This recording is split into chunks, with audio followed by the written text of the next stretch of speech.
One family controls 40% of Sweden's entire economy. They own stakes in Ericsson, Electrolux, ABB, Atlas Copco, AstraZeneca, and dozens more. They have survived 2 world wars, the Great Depression, every currency crisis, and every market crash for over 170 years. And yet, if you stopped 100 people on the street and asked them to name this family, not a single one could. Their name is Wallenberg, and the fact that you have never heard of them is not an accident. It is the strategy. This is untold financial history, where money, power, and history collide, and nothing is ever as simple as it looks. Today we are going to pull back the curtain on the real playbook of generational wealth, not the version they teach you in business school, not the motivational nonsense about compound interest and index funds, the actual architecture that old money uses to survive wars, revolutions, hyperinflation, and the collapse of entire civilizations. These are strategies most people will never hear about, built by families most people will never know exist. And the patterns they follow are as old as money itself. Let us begin with the Wallenbergs. In 1856, Andre Oskar Wallenberg founded Stockholm's first private bank. That alone would have been a footnote in history. But what the family did over the next century and a half turned them into something far more powerful than bankers. They built an invisible empire. Here is how it works. The Wallenbergs do not own companies directly. They own a foundation, which controls a holding company called Investor AB, which holds stakes in dozens of the largest corporations in Scandinavia. It is a matryoshka doll of ownership. Layer after layer, each one shielding the next. Why does this matter? Because when a crisis hits, when a stock market crashes or a government tries to seize assets or a war reshapes the map, no single event can penetrate to the core. If one company fails, the holding survives. If one country collapses, the assets in other countries remain untouched. The family does not own the wealth, the structure owns the wealth. And the structure is designed to outlast any human lifetime, any government, any war. But here is the part that should stop you cold. The Wallenbergs are worth an estimated $300 billion in assets under influence. That makes them one of the most powerful financial forces on the planet, and they operate almost entirely in silence. No flashy interviews, no magazine covers, no public feuds. The first rule of old money is simple. If everyone knows your name, you have already failed. Think about that for a moment. The wealthiest families in history are not the ones you read about in Forbes. Forbes lists the people who want to be seen.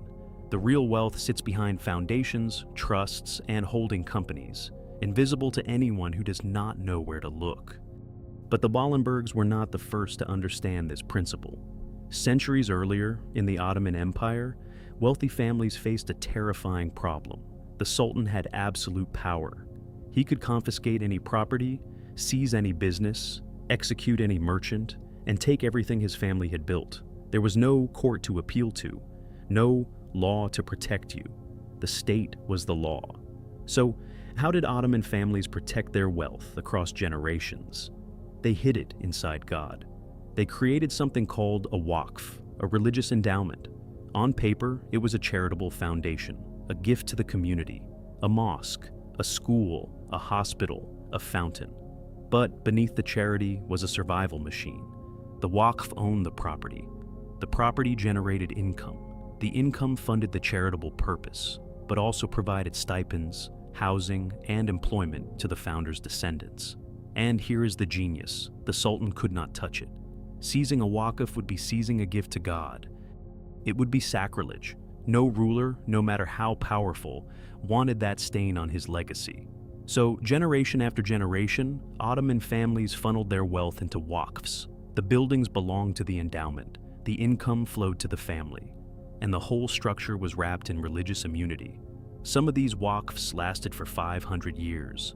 The families that created them survived dynasties, invasions, and the complete collapse of the Ottoman Empire itself. Wealth disguised as piety. Protection dressed as charity.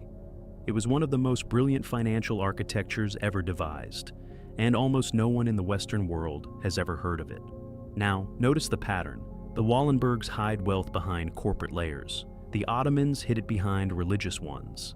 Different centuries, different cultures, same principle. Make your wealth invisible to the forces that want to take it.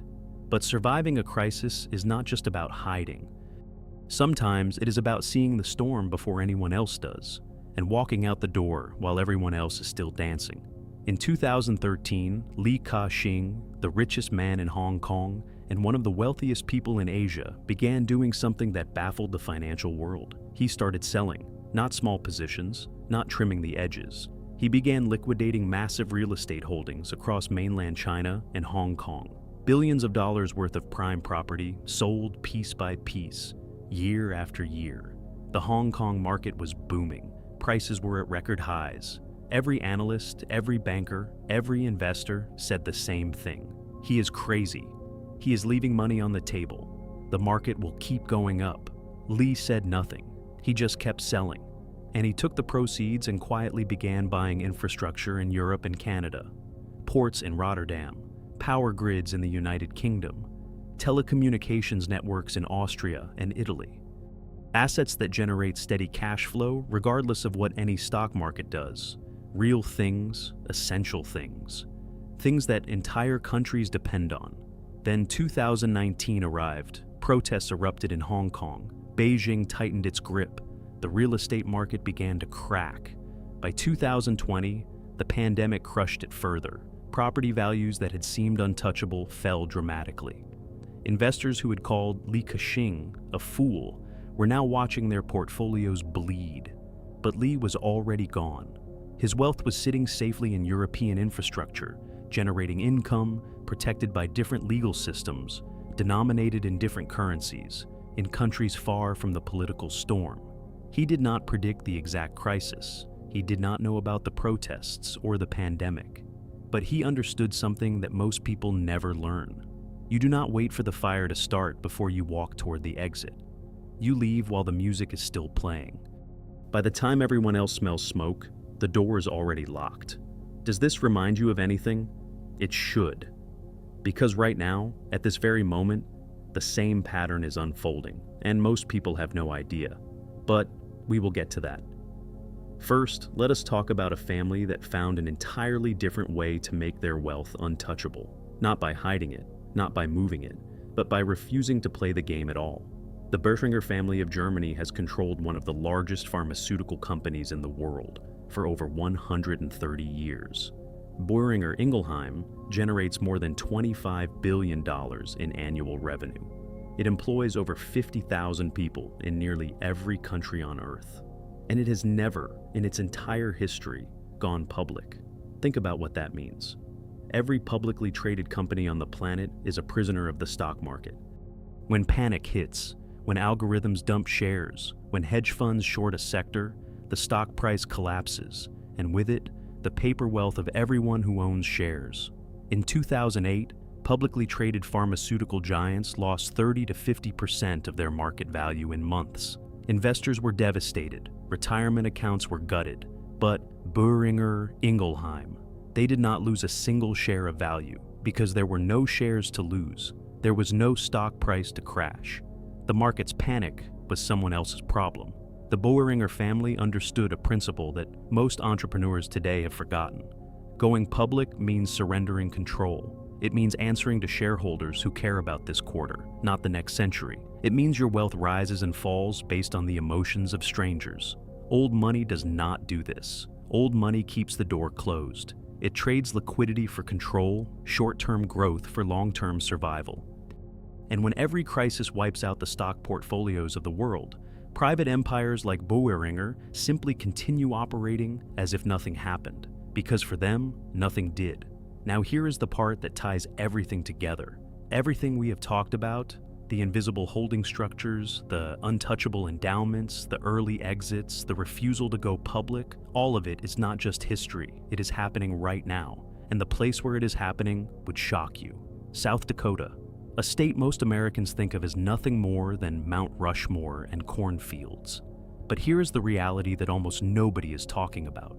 South Dakota has quietly become the largest tax haven on Earth. Larger than Switzerland, larger than the Cayman Islands, larger than Singapore. Over the past 2 decades, old money from around the world has been pouring into South Dakota dynasty trusts. Why?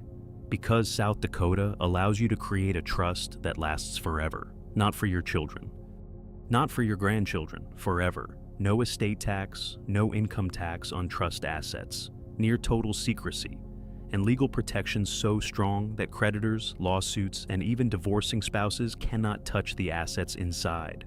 As of today, South Dakota holds over $800 billion in trust assets, and the number is growing every year. This is where the Wallenberg principle meets the modern world. Wealthy families from Europe, Asia, and Latin America are quietly moving their assets into American legal structures that most Americans have never heard of. The wealth does not belong to any person. It belongs to the trust, and the trust is designed to outlast governments, currencies, and generations. If that does not wake you up, nothing will. The same strategies that protected wealth during the fall of the Ottoman Empire, during the World Wars, during every financial crash of the last 2 centuries, are being deployed right now, in your lifetime, under your nose. And the question you should be asking is not whether this is fair. The question is whether you understand the pattern well enough to protect yourself. So, what should you take from all of this? The principles are not secret. They have been tested by centuries of chaos. First, never concentrate everything in one place, one currency, one country, one institution. The Wallenbergs understood this. Ka-shing proved it. Diversification is not a suggestion from a financial advisor, it is survival architecture. Second, own things that cannot be printed, inflated, or deleted by a government decree. Real assets. Productive assets. Things the world needs regardless of which currency is collapsing this decade. Third, do not play games you cannot control.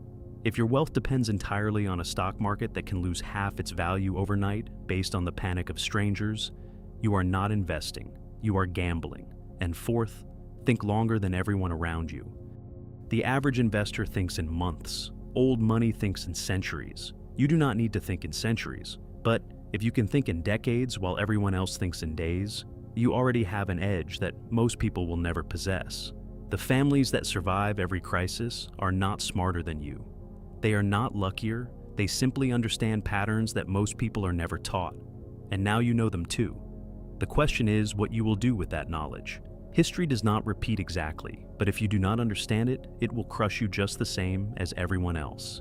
If this gave you a new perspective, hit subscribe to Untold Financial History. History has the answers. I will show you where to look.